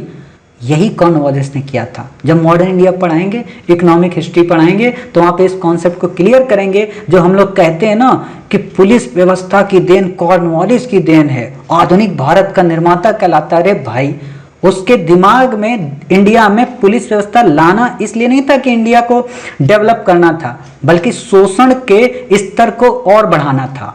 और इसी से शोषण बढ़ा किसानों का। गोदान पढ़िएगा एक बार, मजा आएगा, उसमें यही चीज है, बैलों की कहानी है उसमें। खैर कोई बात नहीं। भूमि हस्तांतरण को रोकना, ग्रामीण हाट बाजारों का प्रबंधन। हाट का मतलब जैसे दिल्ली हाट आप लोग सुनते होंगे ना, लोकल जो सामान होते हैं उनको बेचने के लिए, ठीक है। अनुसूचित, जैसे आज हमारे यहाँ ट्राइफेड है, एग्जेक्टिव ट्राइफेड, आप उसको समझ सकते हैं। अनुसूचित जाति को दिए जाने वाले ऋण पर नियंत्रण। ऐसा नहीं है कि ज्यादा से ज्यादा आप ऋण दे दोगे और बोलोगे सरकार कि भैया अब हम तुम ऋण चुका नहीं पा रहे, तुम्हारी जमीन हमारे पास, ऐसा भी नहीं कर सकते। ग्राम सभा ऊपर से देख रही होगी, ठीक है। सामाजिक क्षेत्र में कार्यकर्ताओं और संस्थाओं, जनजाति उपयोजना और संसाधनों सहित स्थानीय योजनाओं पर नियंत्रण, मतलब जो लोकल लेवल की सेल्फ हेल्प ग्रुप्स के संबंध में जो भी योजनाएं होती हैं उनको इम्प्लीमेंट करना, ठीक है। बाकी आपको याद नहीं रखना है इसकी इंपॉर्टेंस क्या रही कि इसने आदिवासी क्षेत्रों में अलगाव की भावना को कम किया। अलगाव का मतलब कि बाबूजी तुम तो हम पे ध्यान ही नहीं देते हो, अपने यहाँ तो डेमोक्रेसी लिया है, हमको तो ज्ञान ही नहीं दे रहे हो और हमारा शोषण कर रहे हो। तो सरकार ने बोली मोदी जी, अरे भाई परेशान मत हो, सबका साथ, सबका विश्वास, सबका विकास, ठीक है। तो इन्होंने कहा ठीक है, तब तो मालिक आप, तुम्हारे लिए सब कुछ हो। तो अलगाव की भावना दूर हुई। सार्वजनिक आबादी में गरीबी और पलायन कम हो गया। भाई पहले यहाँ के लोग जाते थे कि चलो शहर चले जाएंगे, दिल्ली चले जाएंगे, आगरा चले जाएंगे, महाराष्ट्र चले जाएंगे, वहां से कुछ बहुत पैसा कमा लेंगे। लेकिन वो अब कम हो गया। क्यों? क्योंकि ट्राइफेड जैसे संस्थान आ गए, अमेजन के पोर्टल में अपना सामान बेचने लगे। यही है कॉन्सेप्ट वहां से, ठीक है। प्राकृतिक संसाधनों के नियंत्रण और प्रबंधन से आजीविका में सुधार हुआ। जो नेचुरल शहद मिलते हैं, अभी मैंने आपको एक दिन शहद के बारे में पढ़ाया था, ठीक है। तो वो शहदों का प्रबंधन होने लगा, बेहतरीन से बेहतरीन खिलौने लोग बनाने लगे, तो इनकी आजीविका सुधर गई। जनजाति आबादी के शोषण में कमी आई। पहले वो होता था ना, ऋण दे दिया महाजन ने, शराब की बिक्री हो रही, पी के पैक गाना गा रहे हैं, नाच रहे हैं, है ना। तो ये ड्रामा खत्म हुआ। खपत व ग्रामीण हॉट बाजारों का प्रबंधन करने में सक्षम हुए। अवैध हस्तांतरण रुक गया। आपने सुना होगा कि अडानी ने इतनी जमीन खरीद ली, वो अवैध हस्तांतरण होता है, दबाव होता है, ठीक है। तो ये जब आप न्यूज़पेपर पढ़ते हो ना, आप लोग पता नहीं न्यूज़पेपर में क्या पढ़ते रहते हो कि हाँ ये हो गया वो हो गया, ये भी देखा करो, ठीक है।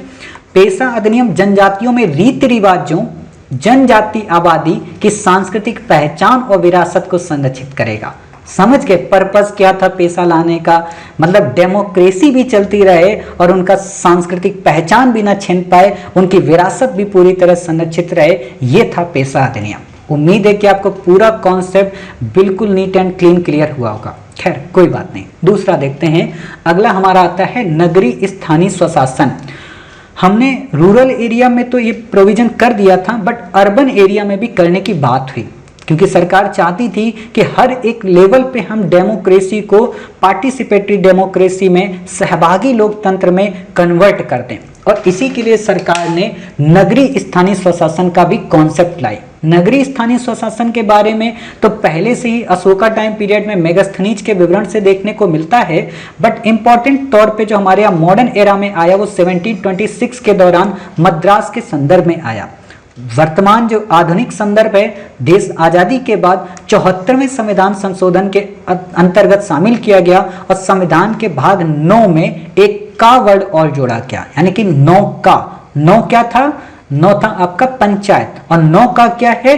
आपका नगरीय स्थानीय स्वशासन। लेकिन अनुसूची एक नई जोड़ दी गई, 12वीं अनुसूची, ठीक है। तो ये आपको याद रखना है, इतनी बेसिक बातें। बाकी आपको यहाँ पे कुछ भी याद नहीं रखना है। रॉयल आयोग क्या था पढ़ लेना, क्वेश्चन आपसे नहीं पूछेगा, ठीक है। 1919 के, अब देखो वही ड्रामा आ गया, स्थानीय स्वशासन को हस्तांतरित विषय सूची में शामिल किया गया। अगर मैंने पहले आपको हस्तांतरित विषय न पढ़ाया होता तो अभी बिल्कुल ना समझ में आता। उतने टाइम कुछ बच्चे सोच रहे होंगे मास्टर पगला गया है, हिस्ट्री पढ़ा रहा है, क्योंकि इसको हिस्ट्री आती है, पॉलिटी तो इसको आती ही नहीं है।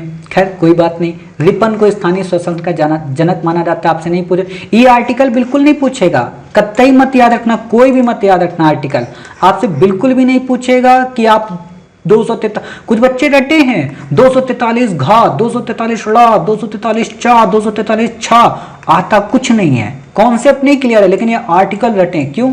क्योंकि किसी बुजुर्ग इंसान ने उनको बता दिया था कि बेटा आर्टिकल रट डालना है ना, नहीं रटना है। दिमाग अपना बैल की तरह मत यूज करो, बुद्धि की तरह यूज करो, ठीक है। 12 अनुसूची में 18 विषय हैं। अब इन 18 विषयों को आप पढ़ लेना, ठीक है। कहोगे साहब उसको तो पढ़ा दिए थे, इनको भी पढ़ा दो गाने की तरह। चलो भाई पढ़ा देते हैं, ठीक है, क्योंकि इस पे इंपॉर्टेंट है। जैसे अग्निशमन सेवाएं, इस पे क्वेश्चन पूछा जा सकता है, ठीक है। तो देखते हैं इसके बारे में क्या है। तो इसके बारे में सिंपल सा है हमारा, नगरीय योजना जिसके अंतर्गत नगर है, नगर की बात है तो नगर होगा ही। भूमि की बात है, नगर में रहने के लिए जमीन तो चाहिए ही चाहिए। जमीन चाहिए होगी तो इकोनॉमिक डेवलपमेंट भी चाहिए, सोशल डेवलपमेंट भी चाहिए, वेलफेयर भी होना चाहिए, सड़कें भी होनी चाहिए। अब सड़कें नहीं होंगी तो क्या मंझा के जाएंगे पुल में? बिल्कुल भी नहीं साहब, सड़कें होनी चाहिए, पुल होना चाहिए, घरेलू वाणिज्यिक और औद्योगिक प्रयोजन के जल होना चाहिए। पीने को पानी नहीं मिलेगा तो बेचारे क्या करेंगे, कैसे अपना पोहा बना के खाएंगे, ठीक है। अब पोहा खा लिए, मोमोज खा लिए तो बीमार भी पड़ेंगे। तो लोग स्वास्थ्य चाहिए, स्वच्छता चाहिए, सफाई चाहिए। खा के पन्नी ऊपर से ही फेंक दिए तो कूड़ा करकट का प्रबंधन भी चाहिए ना। और कभी कभी तो क्या होता है, इतने मक्का टाइप के लोग होते हैं, बीड़ी जला के पी रहे होते हैं शहर में, घर में आग लगा देते हैं। तो अग्निशमन सेवाएं चाहिए, नगरीय वानिकी चाहिए, क्योंकि उनको हरा भरा चाहिए, नोएडा है ना, तो उसके लिए भी चाहिए। पर्यावरण का संरक्षण चाहिए। नोएडा में हालांकि बता दें नगरीय योजना नहीं है, ठीक है, उतनी ज्यादा क्लियर, वहां पे आपके नगर पालिका नगर निगम के संदर्भ में होता है, ठीक है। पारिस्थितिकी आयामों की अभिवृद्धि होती है, ठीक है। समाज के दुर्बल वर्ग जिनके अंतर्गत दिव्यांग और मानसिक रूप से मंद व्यक्ति भी हैं के हितों की रक्षा। झुग्गी बस्ती आपने देखा होगा, दिल्ली वगैरह के रीजन में आसपास झुग्गी बस्तियां मिल जाएंगी, एनडीएमसी है ना, ये सब करते रहते हैं विवाद रोज बिरोज, है ना। नगरीय निर्धनता उन्मूलन देखते होगे, सरकार चलाती है प्रोग्राम, केजरीवाल सरकार तो आजकल गारंटी खूब दे रही है ना, तो यही समझ जाओ। नगरीय सुख सुविधाओं और अन्य सुविधाओं जैसे पार्क, देखा होगा, मतलब दिल्ली में एक चीज आपको जरूर मिलेगी, पार्क। मकान भले छोटा बना हो, कमरे चाहे भले छोटे छोटे, मुखर्जी नगर में देख लेना, अगर मुखर्जी नगर के लोग पार्कों को कम करके बढ़िया फ्लैट बना देते तो मजा आ जाता। लेकिन पार्क खूब बनाए ढेर सारे, जहाँ पे रोज मिलते हैं शाम को, सांस्कृतिक, शैक्षणिक और सौंदर्यपरक आयामों की अभिवृद्धि। कब्रिस्तान आपने देखा होगा, बहुत सारे होते हैं दिल्ली में, ठीक है। कांजी हाउस है ना, कैटल पॉइंट। पहले हम सोचते थे कांजी हाउस होता होगा जो शादी आदि कराते होंगे ना, काजी वाला, मैं वो समझता था। बात में पता चला रे कांजी हाउस तो कैटल पॉइंट्स होता है, ठीक है, मतलब जानवरों को वो किया जाता है। पशुओं के प्रति क्रूरता का निवारण, आपने देखा होगा आए दिन किसी ना किसी कुत्ते को, किसी ना किसी पक्षी को मानवाधिकार वाले लेके चले जाते हैं, ठीक है। जन्म एवं मृत्यु पंजीकरण, सार्वजनिक सुख सुविधाएं, सड़कों पर प्रकाश, पार्किंग स्थल, बस स्टॉप, जन सुविधाएं, ठीक है।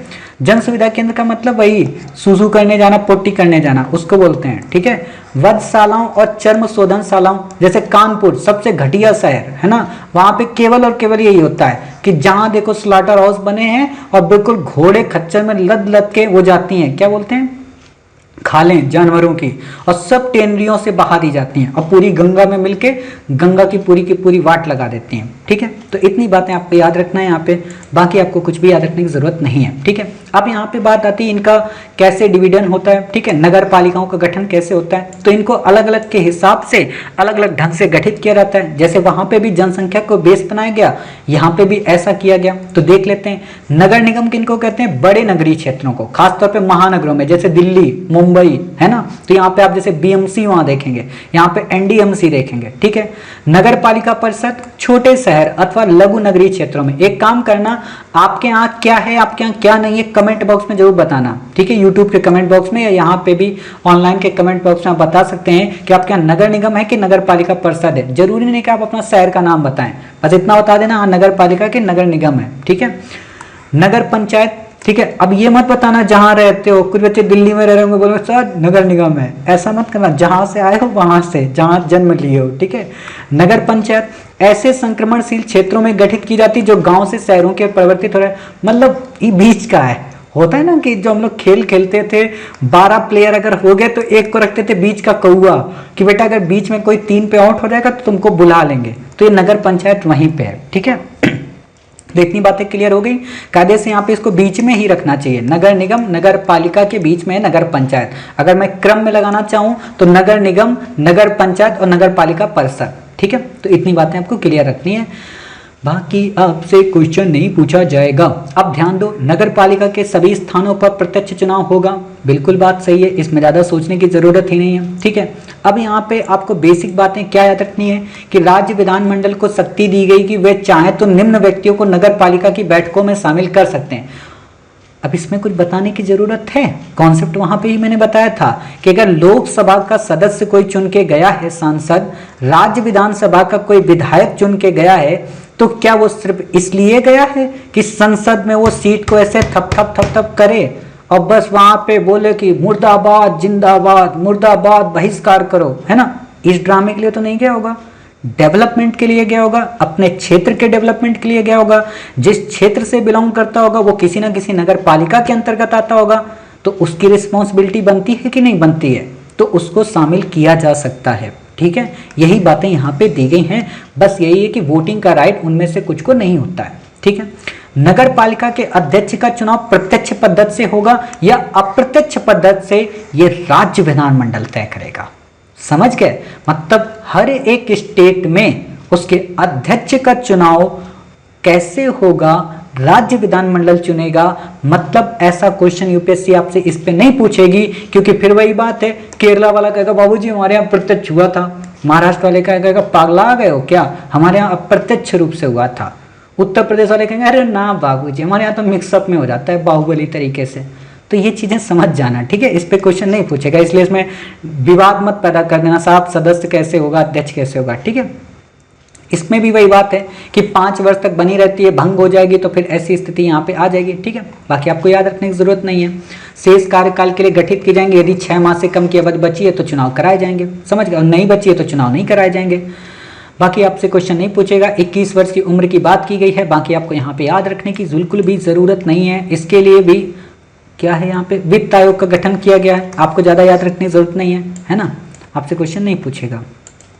इतनी बातें हो गई। नगर पालिकाओं के चुनाव की व्यवस्था है ना, नगर पालिकाओं के कराए जाने सभी निर्वाचन की निर्वाचक नामावली तैयार करना, मतलब वही राज्य निर्वाचन आयोग करता है, अच्छे से आपको पता है, क्या इसमें सोचना, ठीक है।